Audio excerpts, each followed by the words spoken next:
Hello students, welcome to Turbo Machines.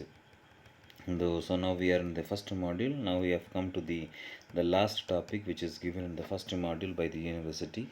So this is effect of a reheat. So effect of reheat conditions. Now we are going to study. Now consider a selection of reheat conditions for a single reheat cycle.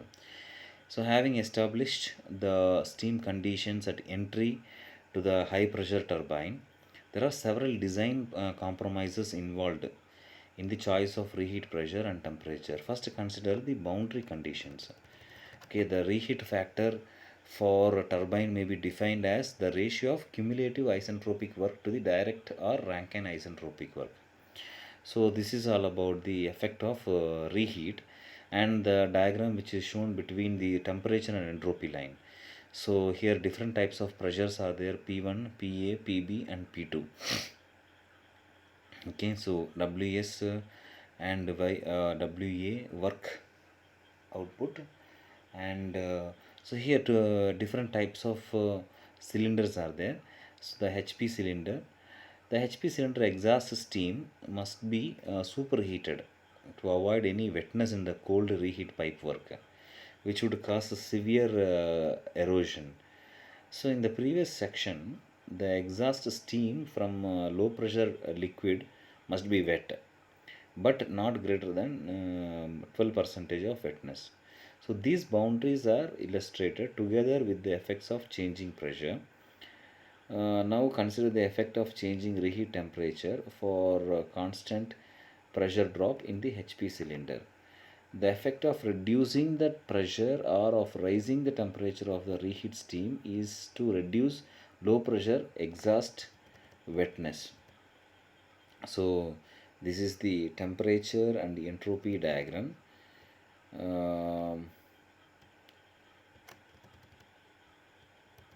So although reducing the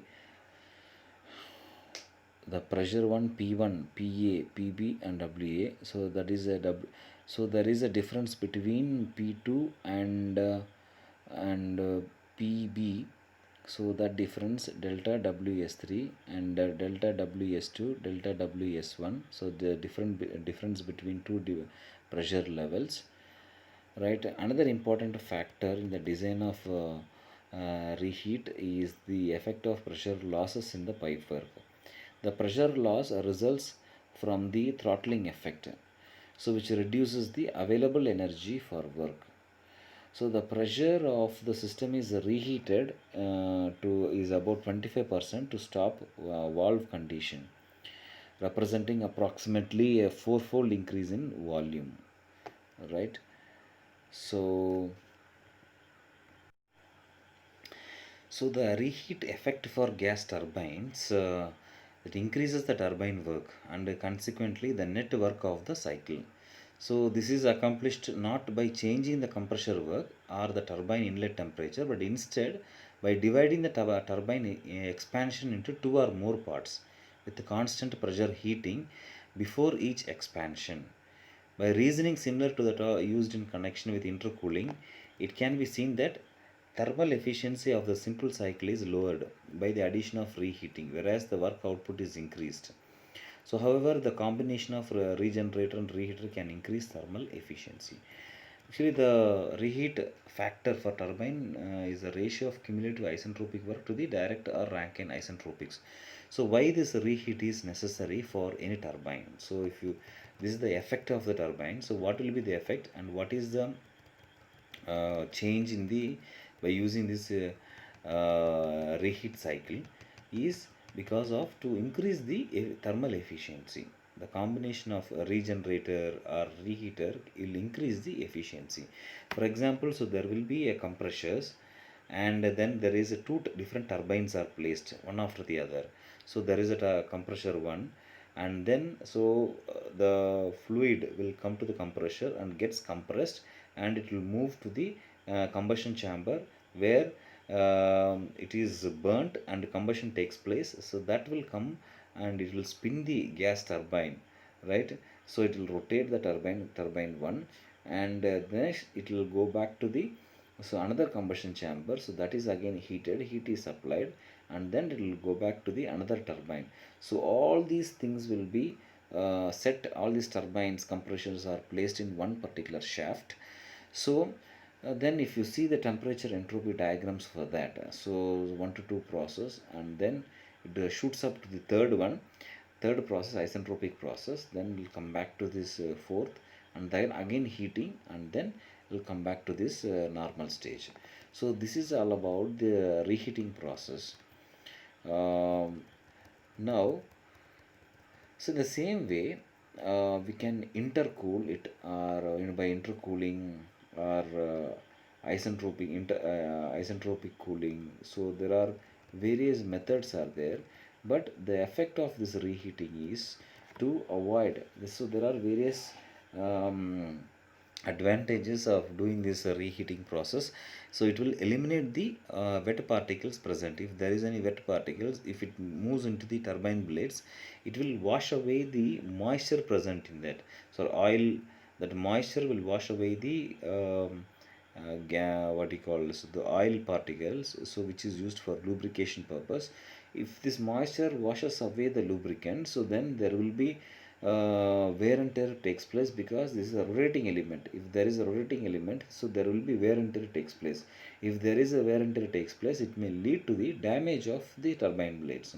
So that will eradicate or completely stop the by using this reheating process. That is the effect of reheat.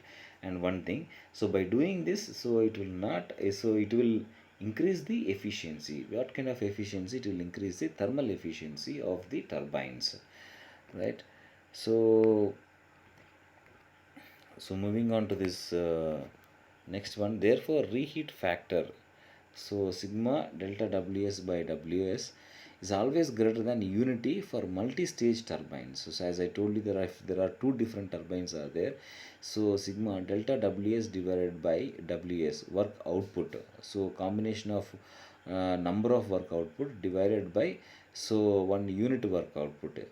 So for multi-stage turbine, this is due to the reheating of the fluid at the end of each expansion stage, and this appears as the losses in the subsequent uh, expansion, and this appears as the losses in the subsequent stages.